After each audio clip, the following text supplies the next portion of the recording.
Sunny dreamt of a mountain. Jagged and lonesome, it dwarfed other peaks of the mountain chain, cutting the night sky with its sharp edges. A radiant moon bathed its slopes in the ghostly, pale light. On one of the slopes, the remnants of an old road stubbornly clung to the rocks. Here and there, weathered paved stones could be seen through the snow. To the right side of the road, a sheer cliff face rose as an impregnable wall. To the left, a silent black sea of nothingness indicated an endless fall. Strong winds crashed into the mountain over and over again, screaming in powerless rage. Suddenly, the moon fell over the horizon. The sun rose from the west, streaked across the sky, and disappeared in the east. Snowflakes jumped from the ground and returned into the embrace of clouds. Sunny realized that he was seeing the flow of time in reverse. In an instant, hundreds of years flew by. The snow retreated, bearing the old road.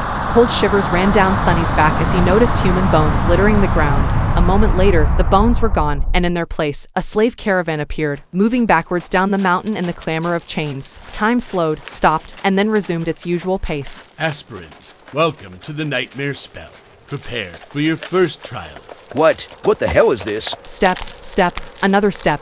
A dull ache was radiating through Sunny's bleeding feet as he was shivering from cold. His threadbare tunic was nearly useless against the biting wind. His wrists were the main source of agony. Badly hurt by the iron shackles, they sent a sharp pang of pain every time the freezing metal touched his broken skin. What kind of a situation is this? Sunny looked up and down, noticing a long chain winding up the road, with dozens and dozens of hollow-eyed people, slaves just like him, shackled to it at small intervals. Ahead of him, a man with broad shoulders and a bloodied back was walking with a measured gait. Behind him, a shifty-looking guy with quick, desperate eyes was quietly cursing under his breath in a language that Sunny did not know, but somehow still understood. From time to time, armed horsemen in ancient-style armor would pass by, giving the slaves menacing looks. However you judged it, things were really bad. Sunny was more bewildered than panicked. True, these circumstances were not like what the first nightmares were supposed to be. Usually, freshly chosen aspirants would find themselves in a scenario that presented them with a fair amount of agency. They would become members of privileged or warrior castes, with plenty of access to necessary weapons to at least try to tackle any conflict. Starting out as a powerless slave, shackled and already half dead, was as far from being ideal as one could imagine. However, the spell was as much about challenge as it was about balance. As the old policeman said, it created trials, not executions. So Sunny was pretty sure that, to counter this abysmal start, it would reward him with something good. A powerful aspect, at least. Let's see, how do I do this? Remembering popular webtoons he read as a child, Sunny concentrated and thought about words like status, myself, and information. Indeed, as soon as he focused, shimmering runes appeared in the air in front of him. Once again, although he did not know this ancient alphabet, the meaning behind it was somehow clear. He quickly found the rune describing his aspect, and, finally, lost his composure. What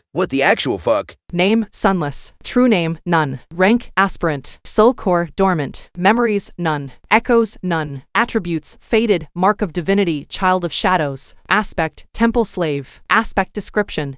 A slave is a useless wretch with no skills or abilities worth a mention. A temple slave is just the same, except much rarer. Speechless, Sunny stared at the runes, trying to convince himself that he was maybe just seeing things. Surely, he couldn't be that unlucky. Right. No useless aspects, my ass. As soon as this thought appeared in his mind, he lost the rhythm of his steps and stumbled, pulling the chain down with his weight. Immediately, the shifty guy behind him screamed, "Whore's bastard, watch where you're going." Sunny hurriedly dismissed the runes, which were only visible to him, and tried to recover his balance. A moment later, he was once again walking steadily, however, not before inadvertently pulling on the chain one more time.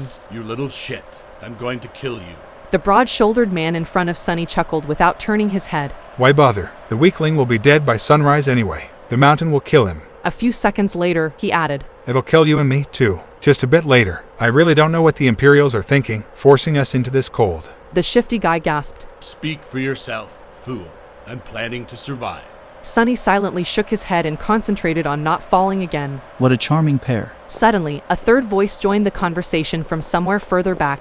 This one sounded gentle and intelligent. This mountain pass is usually much warmer this time of year. We just had really bad luck. Also, I would advise you against harming this boy. Why is that? Sunny turned his head slightly, listening. Haven't you seen the markings on his skin? He is not like us, who fell into slavery due to debts, crimes, or misfortune. He was born a slave. A temple slave, to be precise. Not long ago, the Imperials destroyed the last temple of the Shadow God. I suspect that this is how the boy ended up here. The broad-shouldered man cast a look back. "So what? Why should we be afraid of a half-forgotten weakling god? He couldn't even save his own temples." The Empire is protected by the mighty war god. Of course, they're not afraid to burn down a few temples, but we here are not protected by anything or anyone.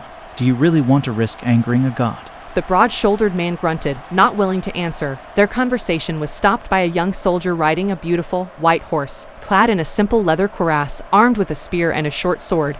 He looked dignified and noble. To Sonny's irritation, the asshole was really pretty, too. If this was a historical drama, the soldier would definitely be a male lead. What is going on here? There was no particular menace in his voice, even something resembling concern. When everyone hesitated, the gentle voiced slave answered, It's nothing, sir. We are just all tired and cold, especially our young friend over there. This journey is truly too hard for someone that young.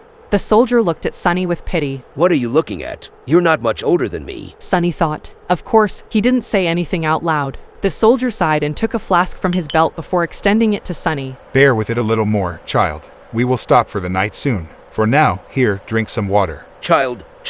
Due to his thin body and small stature, both caused by malnourishment, Sonny was often mistaken for someone younger. Usually, he didn't hesitate to use it to his advantage, but now, for some reason, being called a child really irked him. Still, he was really thirsty. He was just about to take the flask when a whip cracked in the air, and suddenly Sonny was in a world of pain. He stumbled, once again pulling on the chain and causing the shifty slave behind him to curse. Another soldier, this one older and angrier, stopped his horse a few steps back. The whip that sliced the back of Sonny's tunic open and drew blood belonged to him. Without even glancing at the slaves, the older soldier pierced his younger colleague with a disdainful glare. What do you think you're doing?